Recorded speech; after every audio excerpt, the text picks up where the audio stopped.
Puji Tuhan, selamat pagi, selamat kita berbakti lagi dalam acara doa pagi yang Tuhan berikan kepada kita di hari yang baru ini. Kita akan awali dengan doa. Mari kita berdoa. Kami datang kepadamu ya Tuhan, mengucap syukur buat apa yang Tuhan berikan kepada kami di hari yang baru. Terima kasih Tuhan, kami percaya hadirat-Mu dapat kami nikmati saat ini. Dan kami mau dengar firman Tuhan. Kami mau menyembah Tuhan. Kami mau nikmati hadirat Tuhan. Terima kasih Tuhan, berfirmanlah, kami percaya Engkau ada dengan Roh-Mu yang kudus. Kami siap di dalam nama Tuhan Yesus Kristus. Haleluya. Amin. Puji Tuhan, terima kasih buat kemurahan Tuhan. Kita dapat jumpa lagi dalam acara doa pagi di hari yang Tuhan berikan pada hari ini.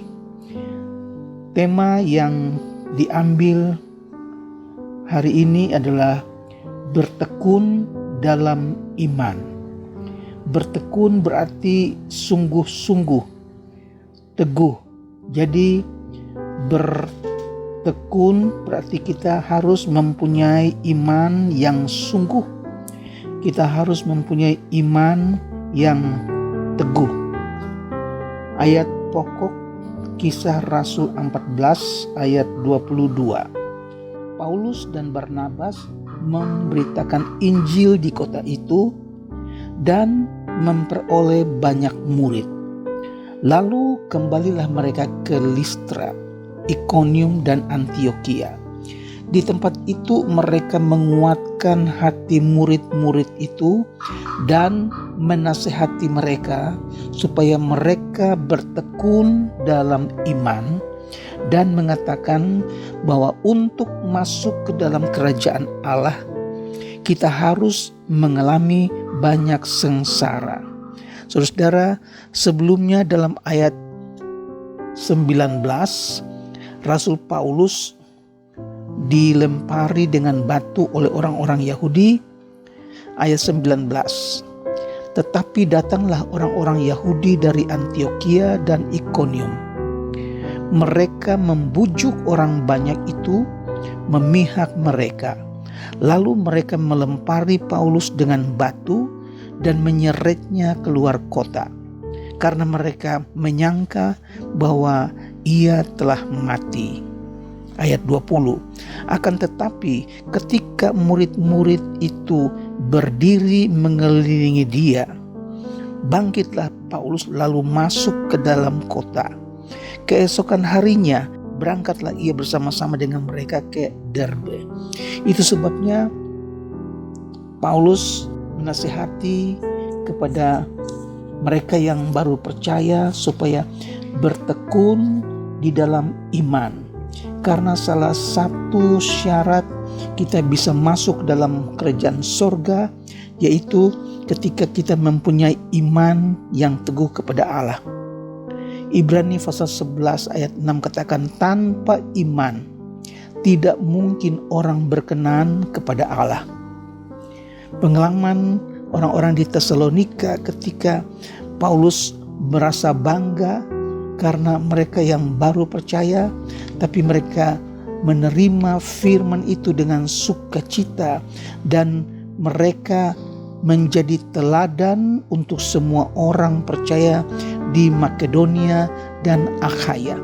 Saudara-saudara, tidak dapat dipungkiri ketika kita terima Yesus, ketika kita percaya bahwa Yesus adalah Tuhan, kita percaya kepada Injil, maka iblis tidak senang. Dia akan berusaha merongrong, berusaha menghancurkan kita. Tetapi pengalaman-pengalaman yang dialami oleh orang-orang di Tesalonika, dalam Tesalonika 1 ayat 6b, dalam penindasan yang berat, kamu telah menerima firman itu dengan sukacita yang dikerjakan oleh Roh Kudus, sehingga kamu telah menjadi teladan untuk semua orang percaya di Makedonia dan Akhaya. Saudara-saudara, jadi kata-kata kunci yang membuat kita yang baru percaya mengerti bahwa ikut Tuhan bukan saja menerima berkat, tetapi kita perlu bertekun dalam iman. Karena iblis tidak suka orang percaya itu mengenal Yesus, menerima Injil. Mereka yang menyerahkan diri kepada Tuhan Yesus Kristus yang akhirnya akan memasuki kerajaan Allah harus menderita banyak sengsara karena hidup dalam dunia yang bermusuhan dengan Kristus. Mereka yang percaya harus ikut serta dalam peperangan rohani melawan dosa dan melawan kuasa iblis. Sebagaimana yang dicatat dalam Efesus pasal 6 ayat yang ke-12, Roma 8 ayat 17, dan 2 Tesalonika 1 ayat 4 sampai 7. Hanya orang-orang yang percaya yang suam-suam kuku atau berkompromi dengan dosa akan mendapatkan damai dan kesenangan dari dunia ini, bukan dari Tuhan. Tercatat dalam Wahyu pasal 3 ayat 14 dan sampai 17. Saudara, dunia yang jahat ini dan orang-orang percaya yang palsu, yang pura-pura percaya, tetapi mereka justru memusuhi Injil Kristus, memusuhi Yesus sebagai juru selamat. Dan sekarang ini banyak tipe-tipe orang-orang yang mengaku percaya, tetapi mereka itu adalah orang-orang yang pura-pura percaya. Mereka itu adalah musuh Kristus. Saudara-saudara, Tuhan akan meruntuhkan sistem dunia yang jahat ini, dan pada saat kedatangannya Tuhan Yesus di dalam Wahyu pasal 19 dan 20, unsur-unsur dunia akan dihancurkan, bahkan antikris juga akan dihancurkan oleh kuasa Tuhan. Sementara itu, pengharapan orang-orang percaya disediakan di sorga. Dalam Kolose 1 ayat yang ke-5. Saudara, jadi jangan patah semangat, tetap percaya, ikut Tuhan. Memang banyak mencucurkan air mata. Percaya kepada Tuhan Yesus memang tidak dijanjikan bahwa kita tidak berjalan di dalam jalan yang berduri atau laut yang tenang, tetapi kita harus mengalami banyak pikulan, mengalami banyak sengsara. Tapi justru itu yang Tuhan janjikan, bahwa mereka yang bertekun sampai ke akhir, mereka itu yang akan selamat. Saudara-saudara, tetap percaya. Saudara-saudara, dalam 1 Petrus pasal 1 ayat 5, pengharapan mereka tidak berada di dalam hidup ini atau dalam dunia ini, tetapi dalam kedatangan juru selamat untuk menjemput mereka. Haleluya. Yohanes pasal 14 ayat 1 sampai 3.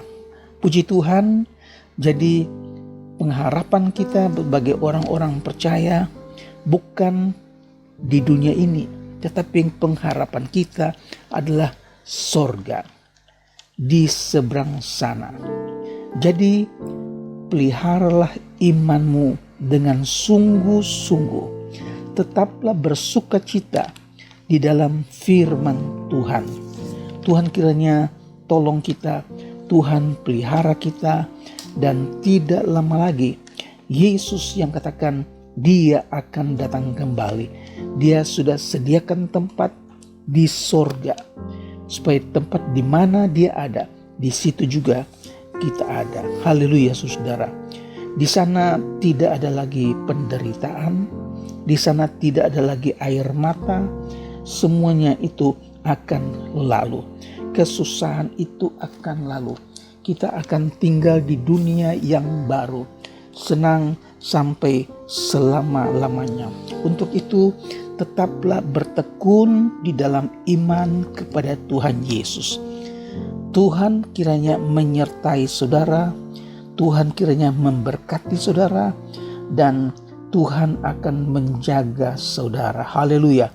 Apapun masalah Anda, apapun persoalan yang sedang saudara hadapi, jadilah teladan seperti jemaat di Tesalonika. Paulus katakan mereka sangat terhibur melihat pertumbuhan iman di jemaat Tesalonika. Walaupun mereka mengalami banyak aniaya, tetapi mereka menerima firman Tuhan dengan bersukacita. Mereka menjadi teladan buat orang-orang percaya di Antioquia. Haleluya saudara. Tuhan kiranya tolong saudara sehingga hari demi hari kita tidak khawatir, hari demi hari kita tidak bimbang, tapi kita percaya janji firman Tuhan bahwa Tuhan akan menolong kita. Tuhan akan buka jalan. Oleh sebab itu, peliharalah, jagalah imanmu, bertekun di dalam iman. Karena untuk masuk dalam kerajaan Allah, kita harus melewati banyak sengsara. Haleluya. Kalau Paulus dilempari dengan batu, dikira dia sudah mati. Tetapi ketika murid-murid Paulus datang berdiri mengelilingi Paulus, Paulus pun bangkit lagi. Saudara, mujizat demi mujizat Tuhan sediakan buat mereka yang tetap percaya kepada Yesus. Haleluya. Tuhan kiranya memberkati kita sekalian. Tetaplah berjaga-jaga, tetaplah waspada, lawanlah si iblis demi nama Yesus Kristus. Haleluya. Mari kita berdoa. Kami mengucap syukur ya Tuhan buat pagi yang indah yang Tuhan berikan buat kami sekalian. Kalau Tuhan telah pelihara kami di hari kemarin, kami percaya hari ini Tuhan juga akan berkati kami. Hari ini juga Tuhan akan tolong kami. Kami berdoa buat mereka yang sedang sakit. Tuhan, kuasa-Mu tidak berubah. Engkau tetap sama. Kami berdoa di dalam nama Yesus. Tuhan nyatakan kemurahan-Mu. Tuhan sembuhkan mereka yang sakit di dalam nama Yesus. Terima kasih Tuhan, kami percaya kuasa-Mu nyata, kesembuhan itu nyata, dan mereka akan bersaksi bahwa mereka sembuh karena Yesus. Puji Tuhan, kami berdoa juga buat mereka yang sedang mengalami pergumulan. Hari demi hari pergumulan itu juga belum berakhir. Dan pagi hari ini kami satukan iman kami. Kami berdoa dalam nama Yesus Kristus. Tuhan buka jalan, berikan kemenangan, berikan jawaban bagi setiap persoalan, sehingga orang-orang percaya dapat mengalami, dapat merasakan campur tangan Tuhan yang begitu indah dalam kehidupan mereka. Hamba-Mu berdoa buat rumah tangga, hamba-Mu berdoa buat keluarga Kristen ya Tuhan. Berkati suami, istri, anak-anak, cucu-cucu, opa, oma. Tuhan berkati dengan kesehatan, berkati dengan sukacita dalam perjalanan hidup mereka sehari demi sehari. Tambahkan rezeki, tambahkan kekuatan dalam setiap hari Tuhan. Terima kasih.